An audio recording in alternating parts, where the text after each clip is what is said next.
20 দিন পার হয়ে গেছে, এখনো অবধি আমরা সিবিআইয়ের কাছ থেকে কোনো অগ্রগতির খবর পাইনি। শুধু আমরা নয়, সাধারণ মানুষ পাননি। আমরা তার জবাব চাই, কারণ বারবার বলছি জাস্টিস ডিনাইড, মানে justice delayed is justice denied. সুতরাং দ্রুত বিচার চাই। তো প্রাইমারি ইনভেস্টিগেশনটা, প্রিলিমিনারি ইনভেস্টিগেশনেই যদি এত দেরি হয়ে যায়, তাহলে কবে জাস্টিস হবে? এটা যেমন একদিকে, এবং আরেকদিকে আমরা বলছি যে রেপিস্ট আর যারা এই ধরনের নারকীয় ঘটনা ঘটায় তাদের জন্য চরম শাস্তির বিধান থাকে।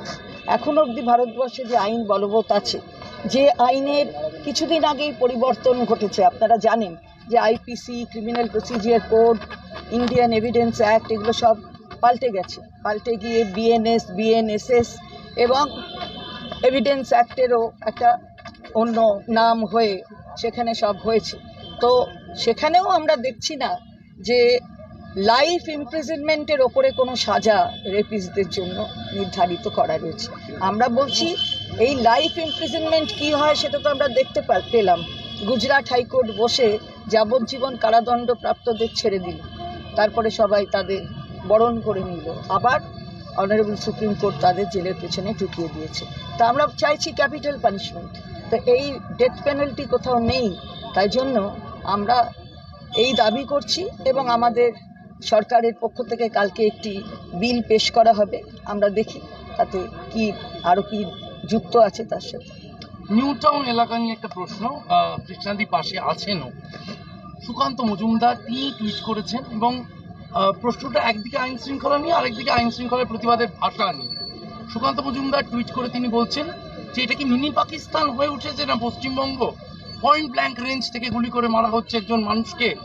এই যে মিনি পাকিস্তান হয়ে উঠেছে কি প্রশ্ন পশ্চিমবঙ্গ, এই ধরনের কটাক্ষ একজন বিরোধী দলের রাজ্য সভাপতি থেকে, সাংসদের থেকে, মন্ত্রী কিভাবে দেখছেন? না না, এই সব তো উনি বলে যাচ্ছেন, পয়েন্ট রেঞ্জ থেকে গুলি করেছে, অমুক করেছে, তমুক করেছে। এই যে একজনকে মেরে ফেলা হলো খালি মাত্র সন্দেহে যে সে গোমাংস ভক্ষণ করেছে, সন্দেহ প্রমাণিত নয়, তাকে মেরে ফেলা হলো, তাহলে কি হলো? সেটা কোন দেশ হয়ে গেল? সুতরাং এই যে যদি কেউ অপরাধ করে থাকে, অপরাধীর শাস্তি হোক। সেই রাজ্যের মুখ্যমন্ত্রী বলেছেন যে এরকম হলে এরকম তো রোষ হবেই, এই ধরনের ভক্ষণের অভিযোগ থাকলে তাহলে তো দোষ হবেই। তাহলে বুঝে দেখুন এখন সুকান্তবাবু কি বলছেন আর কি বলছেন না। উনি সুকান্তবাবু অবলাকান্তের মতন বলেই যাবেন, তো তা বলে কোনো লাভ হবে না। সুতরাং বাংলায় যথেষ্টভাবে আইনের শাসন আছে, যথেষ্টভাবে সুকান্তবাবুর বাড়ির ঘরের মেয়ে বউরা রাস্তায় চলাফেরা করতে পারে। সুতরাং এটা উন্নাও, হাতরাস, বিলকিস বানো এসব নয় কিন্তু। আর মণিপুরে নগ্ন হাঁটানো সেই কথা নয়। তখন তো শুনিনি কারুর কথা, তখন তো মানে কেউ এগিয়ে এসেছে এরম দেখিনি, বরঞ্চ আমাদের যারা প্রতিনিধি গেছেন তাদের জায়গায় জায়গায় বাধা দেওয়া হয়েছে। তাহলে সেটা তো বলতে হবে। যে কথা আপনি তুলে ধরলেন, আজকে সামিরুল ইসলাম প্রতিবাদ করছে, কিন্তু উত্তর কলকাতা দেখা যাচ্ছে পরেশ পাল ইলিশ উৎসব করছে। আপনি পরেশ পালকে জিজ্ঞেস করবেন, এটা আমাকে জিজ্ঞেস করার তো কোনো কারণ নেই, আমি তো কোনো উৎসব করছি না। দিদি একটা প্রশ্ন, হ্যাঁ যেমন একটা প্রশ্ন, এটা হচ্ছে গিয়ে এতদিন পর্যন্ত দুর্নীতির ইস্যু ছিল, বিজেপি করেছে, কিন্তু নির্বাচনে বারবার তারা প্রত্যাখ্যাত হয়েছে। এবারে যে ইস্যুটা তারা সামনে পেয়েছে, আমরা দেখা যাচ্ছে যে নারী সুরক্ষা ইস্যুটাকে সামনে এসে এটাকে রাজনীতিকে লম্বা করে টেনে নিয়ে যেতে চাইছে। 26 থেকে রাজনীতি ফসল তোলা যায়। শুনুন, লম্বা হোক ছোট হোক, ওই তো রাজনীতিকে ইস্যু করে দুর্নীতি যদি কেউ করে থাকে তো দুর্নীতির সাজা হবে, তার সাথে কিন্তু এই মেয়েটির বিচার পাওয়ার কোনো সম্পর্ক নেই।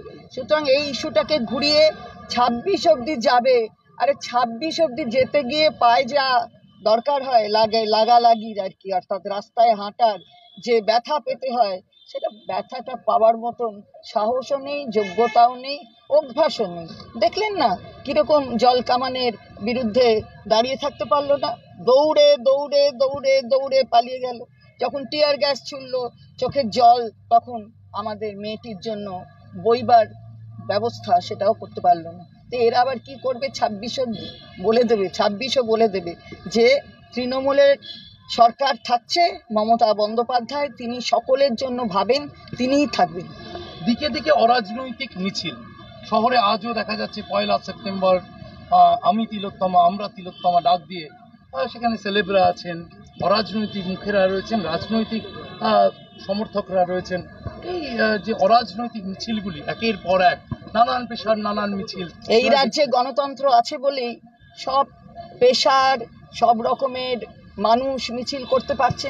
এটা অন্য যারা অন্য রাজনৈতিক দল শাসন করে সেসব জায়গায় গিয়ে আপনাদের সতীর্থদের জিজ্ঞেস করতে বলুন। আমি তো চ্যানেলদের কাছে আবেদন করব সেসব সতীর্থদের কাছে জিজ্ঞেস করুন কত তো অপব্যাখ্যা হলো।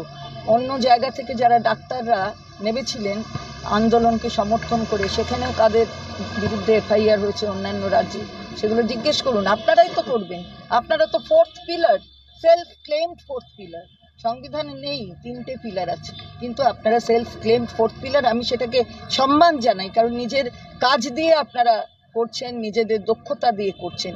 কিন্তু আর্টিকেল 51 ক্যাপিটাল এ যেটা ডিউটিস অ্যান্ড অব্লিগেশনস যেগুলো আমাদের করে দিয়েছে সংবিধান, সেটা কিন্তু সকলের ক্ষেত্রে, 3টে পিলারের ক্ষেত্রেও যা, প্রত্যেকটা নাগরিকের ক্ষেত্রেও তাই, ফোর্থ পিলারের ক্ষেত্রেও তাই। সুতরাং সেইগুলো একটু দেখতে হবে।